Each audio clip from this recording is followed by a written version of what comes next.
Director, did you make the decision not to recommend criminal charges relating to classified information before or after Hillary Clinton was interviewed by the FBI on July the 2nd? After. All I can do is tell you again, the decision was made after that because I didn't know what was going to happen in that interview. Congressman Ratcliffe, what's your thought on that exchange now that you've seen these text messages? Well, I don't think that former Director Comey could have been more clear that the decision wasn't made until after that July 2nd interview, and that's the way that it should have been. But as you just said, those text messages that we saw earlier today indicate that Lisa Page, Peter Strzok, and Loretta Lynch all apparently knew on the 1st of July that Hillary Clinton wasn't going to be charged. That's inconsistent with what the director said. So he needs to be given the opportunity to come back and clarify his testimony under oath. Yeah, so Congressman Gowdy, will he be given the opportunity to do that, especially given the piece that Ed Henry also just included on July 5th, where he said no one knows the conclusion that I came to until now? Yeah, you have to talk to Jim Comey if you're looking into decisions made by the Department of Justice and the FBI in 2016. He's frankly shown no reluctance to come testify before Congress, primarily if it's in a public session. At some point, we're going to have to talk to him again, not so much about Russia and his removal from office, but about the decisions he made in 2016. It's really clear to me that the decision was made in May of 2016, 2 months before the press conference. So, of course, Loretta Lynch knew it wasn't going to be charged. Everyone except the public knew that she was not going to be charged.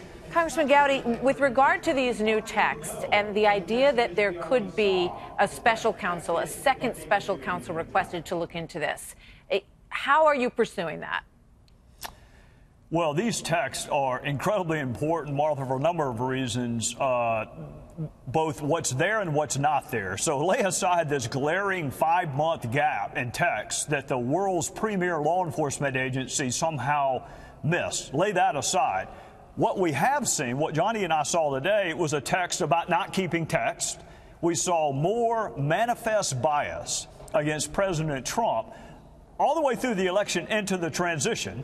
And I saw an interesting text that Director Comey was going to update the President of the United States about an investigation. I don't know if it was a Hillary Clinton investigation, because remember that had been reopened in the fall of 2016, or whether it was the Trump investigation. I just find it interesting that the head of the FBI was going to update the President of the United States, who at that point would have been President Obama. Yeah, who by the way, had said on the record, let's roll the President Obama soundbite from his interview with Fox News Sunday about this. Watch. She would never intentionally put America in any kind of jeopardy. I continue to believe that she has not jeopardized America's national security. Now, what I've also said is that, and she's acknowledged, that there's a carelessness in terms of managing emails that she has owned and she recognizes. But I also think it is important to keep this in perspective. It's interesting to me, Congressman Ratcliffe, that at the beginning of that he uses the word intent, because that's the word that was used by James Comey, that there was no intent to allow this classified information to go into places that it shouldn't have been. Your thoughts on that?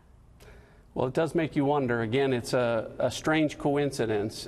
Just as, you know, it's possible that these text messages that are missing, perhaps they really were lost. Perhaps it is another strange coincidence. The problem, Martha, is for former prosecutors like Chairman Gowdy and myself that worked at the department and worked with the FBI, it makes it harder and harder for us to explain away one really strange coincidence after another.